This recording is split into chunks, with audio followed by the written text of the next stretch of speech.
ఇంట్లో ఎంత చక్కగా అందరం ఇలా ఒకరినొకరు చూసుకొని చక్కగా దేవుని మాటలు విని అనేక విషయాల కొరకు ప్రార్థన చేసుకోవడానికి దేవుడు ఇచ్చిన మహా అవకాశాన్ని బట్టి దేవునికి మహిమ ఘనత ప్రభావములు కలుగును గాక. మన దేవుడు మనకు ఈ ఉదయకాల సమయంలో ఏర్పాటు చేసిన వాక్య భాగాన్ని మనము చదువుకుందాం. చూడండి, యోహాను సువార్త 15వ అధ్యాయము 5వ వచనాన్ని చదువుదాం. యోహాను సువార్త 15వ అధ్యాయము 5వ వచనం. ద్రాక్షావల్లిని నేను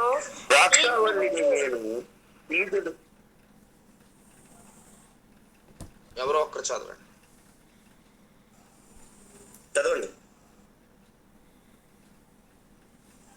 ద్రాక్షావల్లిని నేను, తీగెను మీరే. ఎవడు నా యందు నిలిచి ఉన్నాడో, నేను ఎవని యందు నిలిచి ఉందునో వాడు బహుగా ఫలించును. నాకు వేరుగా ఉండి మీరేమీ చేయలేదు. దేవుడి వాక్యాన్ని పరిశుద్ధపరచుకోండి కాక. చిన్న ప్రార్థన చేయండి. పరిశుద్ధుడానికి వందనాలు. చదవబడిన ఈ లేఖనాలు మీ చేతులకు అర్పిస్తున్నాను. ఈ ఉదయకాల సమయంలో మాతో మీరు మాట్లాడి అయ్యా, నీ పిల్లలందరిని కూడా మీరు బలపరచమని, నాయన నీ వాక్యపు శక్తి, నాయన నీ వాక్యపు వెలుగులో మమ్మల్ని నడిపించి ఆశీర్వదించమని యేసు నామమున ప్రార్థించి వేడుకుంటున్నాను తండ్రి, ఆమేన్. మంచిది ప్రియులారా, నేను చెప్పబోయే మాటలు దేవుడు నాకు ఇచ్చిన మాటలు ఏంటంటే, యేసు లేనిచో ఏమి చేయలేము. అంటే ఏమి లేకపోతే ఏ కార్యం జరగదో, ఏది వ్యర్థమో కొన్ని విషయాలు మీకు మీ ముందు ఉంచుతాను పిల్లరా. యేసయ్యకు వేరుగా ఉండి మనం ఏమీ చెయ్యలేమన్న మాట అక్కడ చూస్తున్నాం. యేసు లేనిచో ఏమీ చెయ్యలేము. గుర్తుపెట్టుకో, యేసు క్రీస్తు ప్రభువారు మనతో లేకపోతే ఏమీ చేయలేము. ఆయన మనలో ఉంటే చాలా గొప్ప కార్యాలు జరుగుతాయి. ఆయన మనలో ఉంటే చాలా అద్భుతాలు, చాలా ఆశ్చర్య కార్యాలు ఉన్నతమైన రీతిలో దేవుడు నడిపించటానికి ఆయన ఇష్టపడతారు. ఎందుకంటే ఆయన ఉన్నారు కనుక. చూడండి, యేసుక్రీస్తు ప్రభు వారు కానాను వివాహంలో ఉన్నారు కనుక వివాహము చాలా సక్సెస్ఫుల్గా, చాలా అద్భుతంగా జరిగింది. కానాను వివాహములో ప్రభు ఉన్నారు కనుక ఆ వివాహము చాలా ఘనంగా, అక్కడున్న లోటు, అక్కడున్న ప్రాబ్లం, అక్కడున్న ఆ ఇబ్బంది ప్రభువారు అక్కడ తీర్చి గొప్ప విజయవంతంగా మంచి పేరుగాంచే విధంగా వివాహము జరిగినట్లుగా మనం చూస్తున్నాం. దీన్ని బట్టి మనకేమర్థమవుతుంది? యేసయ్య ఉంటే, లేదా యేసు ప్రభులు వారు ఉంటే అక్కడున్న ఏ కార్యమైనా కూడా ఆయన నెరవేర్చగలిగిన దేవుడు. ఒకవేళ ఆయన లేకపోతే ఏమీ చేయలేదు. ఇప్పుడు ఆయన లేకపోతే అక్కడ కార్యమేమి జరగదు. ఆలోచించండి. అలాగే జక్కయ్య ఇంట్లో యేసు లేకపోతే, జక్కయ్య ఇంటూ యేసు ప్రభు వారు లేకపోతే జక్కయ్యకు రక్షణ లేదు. జక్కయ్య ఇంట్లో యేసు ప్రభు వారు లేకపోతే జక్కయ్యకు రక్షణ లేదు. అలాగే ప్రియులారా, మధ్యాహ్నమందు బావి దగ్గర నీరు తెండుకుంటున్న ప్రియులారా సమరయ స్త్రీ దగ్గర ప్రభువారు లేకపోతే ఆమెకి ఆ పాప బంధకాల నుండి విడుదల లేదు. అలాగే తన ద్వారా గ్రామం కదిలించబడింది కదా, ఆ కార్యం జరగదు. జాగ్రత్తగా వినండి. ప్రభువారు ఎక్కడైతే ఉంటారో అక్కడ కార్యాలు జరుగుతాయి. ప్రభువారు ఉన్న దగ్గర పాపాలు పోతాయి. ప్రభువారు ఉన్న దగ్గర దెయ్యాలు పోతాయి. ప్రభువారు ఉన్న దగ్గర రక్షణ కార్యాలు జరుగుతాయి. ప్రభువారు ఉన్న దగ్గర పాప క్షమాపణ, పాపము నుండి ప్రక్షాళన, పాపము నుండి విడుదల కలుగుతుంది. అదే యేసు లేనుచో మనం ఏమీ చెయ్యలేం. ప్రియులారా, యేసు ప్రభుల వారు మనతో లేకపోతే మనం చేత కాని వారము, అంటే ఏమీ చేసుకోలేని వ్యక్తులుగా మారిపోతాము. కనుక అనునిత్యము ప్రభువారు మనతో ఉండడం అనేది చాలా అవసరం. ప్రభువారు ఉన్నారా లేదా అనేది ప్రతి దినము కూడా మనము ప్రశ్నించుకోవాలి. నీ జీవితంలో నీవు ఉన్నతంగా చక్కగా ముందుకు వెళుతున్నావు అంటే ప్రభువారు మీతో ఉన్నారు అని అర్థం. నువ్వు చక్కగా ఆత్మీయంగా దేవుని భయములో, దేవుని భక్తిలో చక్కగా ముందుకు వెళుతున్నావు అని అంటే ప్రభు మీతో ఉన్నారు అని అర్థం. ప్రభు యొక్క చెప్పే ప్రతి మాటకు లోబడి భయపడి ఎలాంటి పరిస్థితులైనా, ఎలాంటి గడ్డు పరిస్థితులైనా, ఎలాంటి కష్టమైనా వాటి వైపు చూడకుండా ప్రభు వైపు చూస్తూ ప్రభు చెప్పిన మార్గంలో చక్కగా ముందుకు వెళుతున్నారు అంటే ప్రియ దేవుని పిల్లలారా, ప్రభు మీతో ఉన్నారని అర్థం. జాగ్రత్తగా వినండి. అప్పుడు మీకు రక్షణ కార్యాలు, పాప క్షమాపణ కార్యాలు, అలాగే చాలా అద్భుతాలు, అంటే మీరు ఏదైతే ప్రోగ్రాన్ని ఫిక్స్ చేశారో, లేకపోతే కార్యక్రమాన్ని ఆలోచించారో, లేకపోతే ఏదైనా సాధించాలి, ఏదైనా చెయ్యాలి అనుకున్నారో, వాటన్నిటిలో కూడా ప్రభువు మీతో ఉన్నప్పుడు కార్యాలు జరుగుతాయి. మరి ప్రభువారు మనతో లేనిచో మనం ఏమీ చెయ్యలేము. అంత మాత్రమే కాదు, 6వ వచనం చూడండి, చదువుతున్నాను. 6వ వచనం, ఎవడైనా నా యందు నిలిచి ఉండని ఎడల వాడు తీగవలే బయట పారవేయబడి ఎండిపోవును, మనుషులు అట్టివారిని పోగు చేసి అగ్నిలో పారవేతురు, అవి కాలిపోవును. చూడండి, ఒక చెట్టుకి రెమ్మ వేరైపోయినప్పుడు అది ఎండిపోతుంది. ఆ రెమ్మ, ఆ కొమ్మ వేరైపోయినప్పుడు అది ఎండిపోయి, ప్రియ దేవుని పిల్లలారా, చివరికి అగ్నిలో వేయబడి కాల్చబడుతుంది. దాన్ని కాల్చుతారు. కనుక దేవునికి వేరై, ప్రభువునకు వేరై, లేదా ప్రభువుతో అంటే ప్రభు మనతో ఉండకుండా యేసు ప్రభు వారు మనతో లేనిచో మనం ఏమీ చేయలేము. ఆయన మనతో ఉంటే మనము ఎప్పుడు కూడా ఎండిపోము, అది గుర్తుపెట్టుకోవాలి. పచ్చగుంటాం, ఎందుకంటే ఆయనతో మనం ఉన్నాం కనుక. ఆయన మనతో ఉన్నారు కనుక మన యందు ఆయన, ఆయన యందు మనము. ప్రియులారా, మనము ఫలించబడతాం, మనము అభివృద్ధి చెందుతాం. తండ్రికి మన ద్వారా మనం చేసే ప్రతి పని ద్వారా, కార్యక్రమం ద్వారా దేవునికి మహిమ కలుగుతుంది. ఇది గొప్ప దేవుని చిత్తం అండి. నీ ద్వారా ప్రభువుకి సంతోషము, నీ ద్వారా ప్రభువుకి ఆనందము, ఇది నిజంగా చెప్పలేని గొప్ప సంగతి, అది వివరించలేని గొప్ప సంగతి. కనుక ఫలించబడటం, చక్కగా ఆత్మీయంగా ముందుకెళ్ళటం, దేవుని మహిమ కొరకు నీలో నుండి దేవుని మహిమ ప్రజలకి కనబడుతుంది అంటే నీ సాక్ష్యమో, లేకపోతే నీ ఆత్మీయతో, లేకపోతే నీవు దేవుని దగ్గర నేర్చుకున్న విషయాలు, ఇవన్నిటి ద్వారా దేవునికి మహిమ కలుగుతుంది. చూడండి, అది ప్రభు మీతో ఉన్నారని దానికి సూచనలు, అర్థాలు. ఆయన లేకపోతే మరి మనం ఏమీ చెయ్యలేమన్న సంగతిని జ్ఞాపకం చేస్తున్నాను. ఆయన లేకుండా మనం ఏమీ చెయ్యలేము.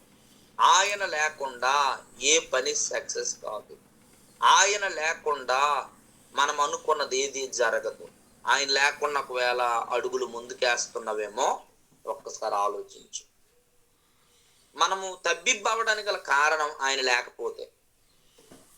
మనము కొన్ని ఇబ్బందులకు, రకరకాలైన టెన్షన్లతో, భయంకరమైన పరిస్థితులు, బుర్రలు పనిచేయక గాబరా పడిపోయి, చాలా టెన్షన్ పడిపోయి, సమస్యలని, ఇబ్బందులని, ఆటంకాలని, చాలా చాలా ఒత్తిడికి గురవుతూ ఉంటావు. చూడండి, ప్రభు ఉంటే దానికి నువ్వు గురావు, ప్రభువుకి అప్పచెప్తావు. ఎందుకంటే వాక్యం నేర్చుకుంటున్నాం కదా. మీ చింత యావత్తు దేవుని మీద వేయాలి కదా. మరి దేవుని మీద వేయకుండా నీవే ఆ చింతలను నీ బుర్రలో పెట్టుకొని ఇబ్బంది పడే పరిస్థితికి వెళ్ళడం అనేది మంచిది కాదు. ఇప్పుడు ప్రభువారు లేకపోతేనే నీవు మరీ హార్డ్గా నీ తలంపులు, నీ ఆలోచనలు అన్నీ కూడా నీ సమస్య మీద పెడతావు. ప్రభువు లేనప్పుడు ప్రభు ఉన్నారు అనుకోండి, ప్రభు మీద పెడతావు నీ సమస్య. ప్రభు నీతో ఉన్నప్పుడు ప్రభు మీద నువ్వు పెట్టగలుగుతావు. ప్రభు నీలో లేనప్పుడు నీవే ఆ ఒత్తిడికి, ఆ యొక్క సమస్యకు నీవు గురయ్యే పరిస్థితులు ఏర్పడతాయి అన్న సంగతి మీకు నేను జ్ఞాపకం చేస్తున్నాను. అర్థమవుతుంది కదా. యేసు లేనిచో ఏమి చెయ్యలేము. ఏమి చేయటం మనకు సాధ్యము కాదు. ఆయన లేకుండా ఒక అడుగు కూడా ముందుకు వేయలేం. ఆయన లేకుండా ఏది కూడా మన జీవితంలో సక్సెస్ అవ్వదు. కొన్ని దేవుని బిడ్డల దేవుని చిత్తం ఉన్నప్పటికీ కూడా కొన్ని జరగడం లేదు అని అంటే ఎక్కడో సమస్య ఉంది. దేవునితో నీకు నాకు లింకు ఎక్కడో తేడా అవుతుంది. దేవునితో నీకు నాకు ఉండే సంబంధము, సహవాసము ఎక్కడో తేడా జరిగితేనే మనము విజయాలను చూడలేం. ప్రియులారా, అపోస్తులు శ్రమల్లో విజయాలు చూశారు. మనము శ్రమల్లో విజయాలు చూడాలా కదండి. అర్థం చేసుకోండి. కష్టాల్లో విజయాలు చూడాలా. మనము మంచి కొరకు ఆలోచించేది ఏదైనా కూడా, మంచిని చేసేది ఏదైనా కూడా దాన్ని విజయాన్ని సాధించగలగాలి. అది మంచిది కదా. వాక్యానుసారంగా మన నిర్ణయాలు మంచివి అవుతున్నప్పుడు దాన్ని విజయాన్ని సాధించే దిశగా వెళ్ళాల. ఎందుకంటే ప్రభు మనతో ఉన్నారు కనుక. ప్రభు మనతో ఉంటే ఎక్కడ, ఎలా, ఏ విధంగా అనేది ప్రభువారు మనకి చాలా చక్కగా మనము ప్రార్థనలో కనిపెట్టినప్పుడు, వాక్యాన్ని ధ్యానించినప్పుడు, ప్రభు విషయాలు ఆలోచించినప్పుడు అనేక సంగతులు దేవుడు మనకు తెలియచేయటానికి ఆయన ఇష్టపడే గొప్ప తండ్రి మన తండ్రి. కనుక యేసు లేనుచో ఏమి చేయలేం. ఉన్నారా మీలో? అయ్యా మేము నమ్ముకున్నాం, మాలో ఉండరా అని అనొచ్చు. నమ్ముకున్న వారు చాలా మంది ఉన్నారు. ప్రియులారా, ప్రభు యొక్క శిలువ మరణమాట కొంతమంది, శిలువ మరణము, పునరుద్ధానము కొంతమంది నమ్మారంట, మరి కొంతమంది నమ్మలేదు. నమ్మిన వాళ్ళకి ఏం చెప్పాడంటే, నేను వచ్చినంత వరకు మీరు ప్రకటించండి అని చెప్పాడు. నమ్మని వాళ్ళకి ఏం చెప్పాడంటే, ఆయన తన ప్రత్యక్షత బయలుపరుస్తాడట. ప్రత్యక్షత బయలుపరుస్తాడు. అప్పుడు మారుదామన్నా కూడా అవకాశం లేదు. వాళ్ళు నమ్మని వాళ్ళకి చెప్పాడు, నేను సర్వశక్తి కలిగిన దేవుడిని గుర్తుపెట్టుకోండి అన్నాడు. నమ్మిన వారికి చెప్పాడు. అంటే కొంతమంది నమ్మి ప్రభువులో ముందుకు సాగారు, కొంతమంది నమ్మక వెళ్ళిపోయారు. ప్రభువుని అంగీకరించక, ఆయన శిలువ మరణము పునరుద్ధానము అంగీకరించక కొంతమంది వెళ్ళిపోయారు. అలాంటి వారికి చెప్పారు, నీకు సర్వశక్తి కలిగిన దేవుడు.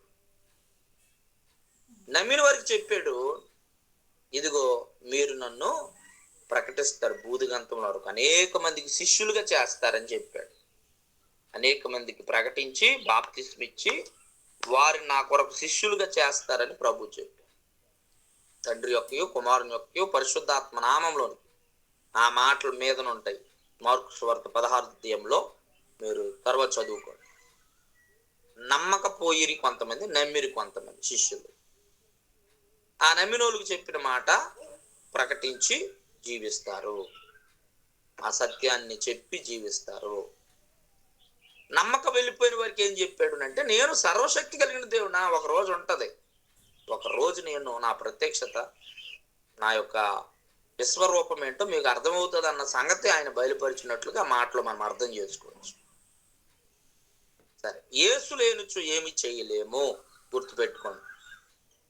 నాకు నేను చేయగలను, డబ్బు ద్వారా చేయగలను, జ్ఞానం ద్వారా చేయగలను, పలుకుబడి ద్వారా చేయగలను, ఇది మనుషుల బలం ద్వారా చేయగలను అంటే ఏ కార్యము కూడా జరగదు. ప్రభు ఉన్నవారు ఒక్కరైనా కూడా, ప్రభు ఉన్న వారిని ఒక్కరైనా కూడా, ఒక ఏలియా ఉన్నాడు, దేవుడు గొప్ప కార్యాలు చేశాడు. బయల్బు అనే 450 బయలును జయించగలిగిన శక్తి ఏలియాకు దేవుడు ఇచ్చాడు. ఒక్కడే సింగల్గా ఉన్న మ్యాన్. దేవుని బిడ్డలారా, ప్రభువుతో ఉన్నారు గనుక, దేవుడు తనలో ఉన్నారు గనుక అంతటి రోషం కలిగిన గొప్ప సేవ లేదా రోషం కలిగిన గొప్ప ఆత్మీయత మనకి అక్కడ కనిపిస్తుంది. ఈ రోజుల్లో అది అవసరం, గుర్తుపెట్టుకోండి. ఈ రోజుల్లో దేనికి మనము లోబడిపోవడానికి వీలు లేదు. ఎందుకంటే ఆ దినాలు వచ్చేసాయి, భయంకరమైన గడ్డు దినాలు వచ్చేసాయి, వాతావరణ ప్రభావాలు మారిపోయాయి. ఇక ప్రభువు కోసం ఎవరు నిలబడతారో వాళ్ళే గొప్పోళ్ళండి. ప్రభు కొరకు బ్రతికేవారు, ప్రభు కొరకు నిలబడేవారు, నాలో ఆయన ఉన్నారు, నాతో ఆయన ఉన్నారు, నాకు ఇచ్చిన రక్షణ గొప్పది, నాకు ఇచ్చిన ఆ విలువైన ఆత్మీయత, ఈ ఆత్మ రక్షణ చాలా గొప్పదని ఎవరైతే గుర్తించి ప్రభు కొరకు నిలబడతారో వారి జీవితాల్లో దేవుడు ఉన్నతమైన స్థానాల్లోనికి, ఇక్కడే కాదు పరలోకమందును కూడా ఆ స్థాయిలో స్థానాలు దేవుడు ఇవ్వబోతున్నాడు. దేవునికి మహిమ కలుగును గాక. మరి కొన్ని మాటలు చూద్దాం. చూడండి, యేసు లేనిచో 1 కొరింథీయులకు రాసిన పత్రిక 13 మొదటి వచనం నుంచి చదువుదామా. 1 కొరింథీయులకు రాసిన పత్రిక 13 అధ్యాయము మొదటి నుండి 2 వచనాలు చదువు. మనుష్యుల భాషలతోను చదవండి. మనుషుల భాషలతోనూ దేవదూతల భాషలతోనూ నేను మాట్లాడినను ప్రేమ లేని వాడినైతే మ్రోగేడు కంచును గనగనలాడు తాళమునై ఉండును. ప్రవచించు కృపావరము కలిగి మర్మములన్నీయు జ్ఞానమంతయు ఎరిగిన వాడునైనను కొండలను పెకలింపగల పరిపూర్ణ విశ్వాసం గలవాడైనను ప్రేమ లేని వాడినైతే నేను వ్యర్థుడను. రైట్. ప్రేమ లేని వాడైతే నేను వ్యర్థుడను అంటే ప్రేమ లేనుచో వ్యర్థులము. యేసు లేనుచో ఏమీ చెయ్యలేము. ప్రేమ లేనిచో వ్యర్థులము. భాషలు మాట్లాడే వరం ఉండొచ్చు, వీళ్ళ ప్రేమ లేకపోతే వ్యర్థులం. మ్రోగుడు కంచును గనగనలాడించు తాళమనై ఉండొచ్చు, అంటే మంచి పార్టీ కలిగిన వారమై ఉండొచ్చు, మంచి ఎస్టాబ్లిషింగ్ లేకపోతే బయటికి చాలా గొప్పగా ఉన్న విషయాల్లో, పేరు విషయాల్లో గనగన మ్రోగే వ్యక్తి కావచ్చు. కానీ ప్రేమ లేని వాడైతే వ్యర్థుడు. ప్రేమ లేనిచో మన జీవితం వ్యర్థం అండి, గుర్తుపెట్టుకోండి. ప్రేమ లేకపోతే మన జీవితం వ్యర్థం. ఇంకా రాయబడిన మాట, ప్రవచించు కృపావరములు కలిగి, ప్రవచించగలిగిన వరాలు కూడా కలిగి, మర్మములన్నీయు జ్ఞానమంతయు ఇరిగిన వాడువైనను కొండలను పెకిలింపగల పరిపూర్ణ విశ్వాసము గలవాడవైనను ప్రేమ లేకపోతే వ్యర్థుడవు. చూసారా,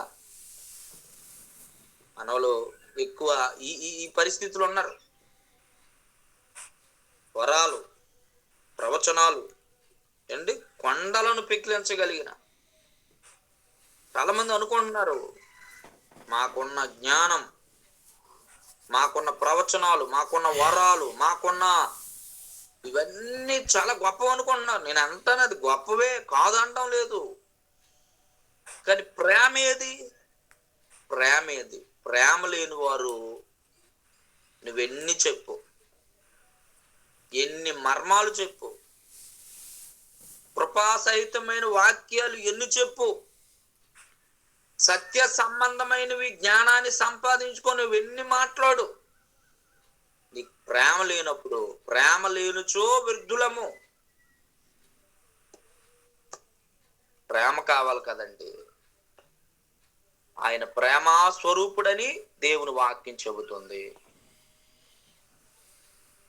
ఆయన ప్రేమ స్వరూపుడు. నీ సహోదరుని నువ్వు ప్రేమించలేనప్పుడు నువ్వు దేవుణ్ణి ఎట్లా ప్రేమిస్తావు అని అన్నాడు. ఒక్కసారి ఈ విషయాలు ఆలోచించండి. మాకు తెలిసినయే కదా అని అనుకుంటున్నాం మనం. ప్రేమ అనేది నీలో నాలో ఉందా లేదా? లేకపోతే వ్యర్థులం. నీ జ్ఞానం ఉండొచ్చు, బలం ఉండొచ్చు, ధనం ఉండొచ్చు, వరాలు ఉండొచ్చు, భాషలు ఉండొచ్చు, మ్రోగిడి కంచువలి గనగన నీ బ్రతుకులో ఎన్నో ఉండొచ్చు. కృపాసహితమైన వాక్యాలు, సత్య సంబంధమైన వాక్యాలు పరిపూర్ణంగా నేర్చుకొని కొండలను కూడా పెకిలించగలిగిన ఒక గొప్ప జ్ఞానమే నీకు ఉందనుకోండి, దానివల్ల ప్రయోజనం లేదని చెప్తుంది వాక్యం. నువ్వు ప్రేమ లేనివాడు అయితే వ్యర్థుడవు.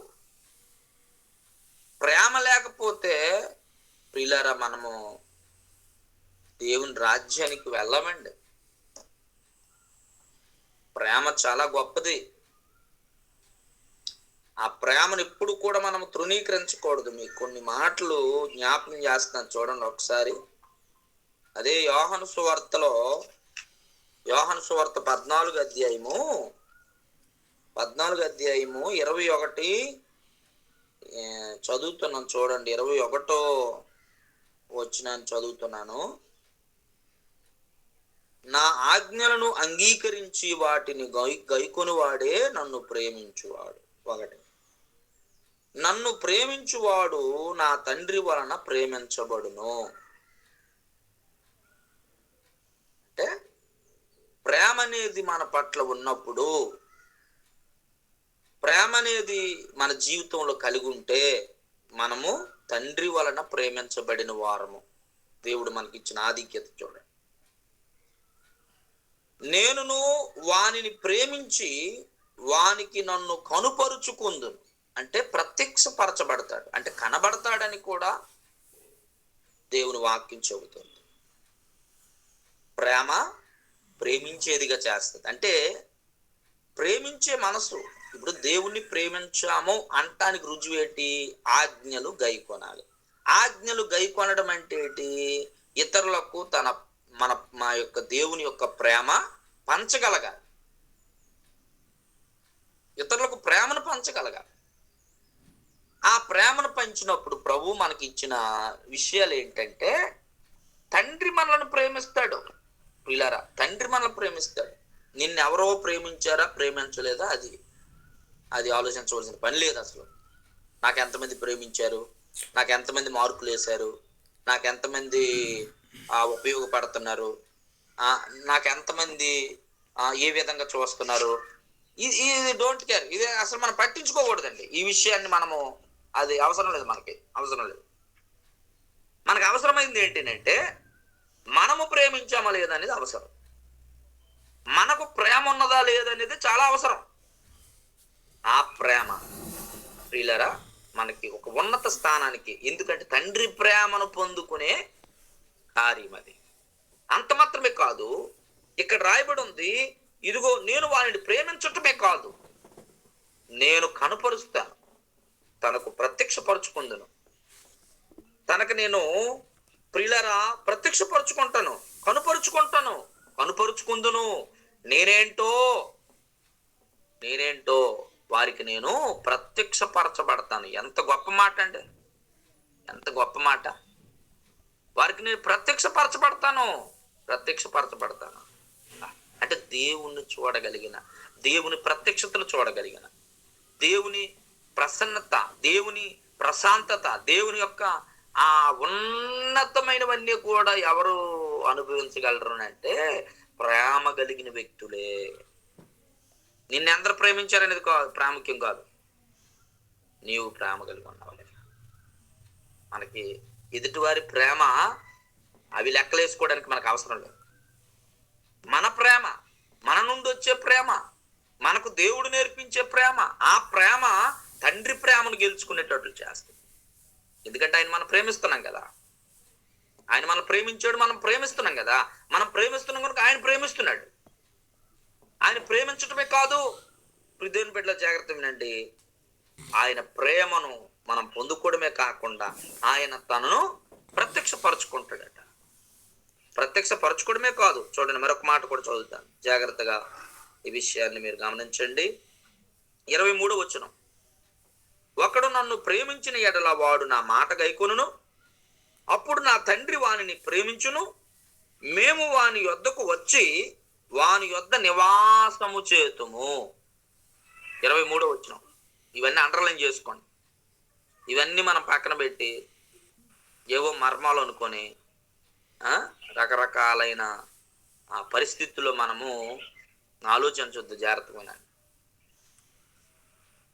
ఇది గొప్ప మర్మం అండి, ఇది గొప్ప సంఘటన అండి అనేది మీరు తీసేయాల. ఏది మర్మము? యేసుప్రభువే మర్మం. ఏది గొప్ప? యేసుప్రభువే గొప్ప అండి. ఇది గొప్ప సంగతి అండి, ఇది గొప్ప విషయం అండి. అలాగా మీలో మీరు అది మాకు తెలిసిపోయిందండి, ఇంకెవరికి తెలియదండి, ఈ థాట్ రానివ్వకండి. దయచేసి ఈ థాట్ రానివ్వకండి. నాకు తెలుసండి, ఇది ఇంకోళ్ళకి తెలియదండి. నువ్వెవరు చెప్పడానికి నీకు తెలుసు, నీకు ఇంకోళ్ళు తెలియదని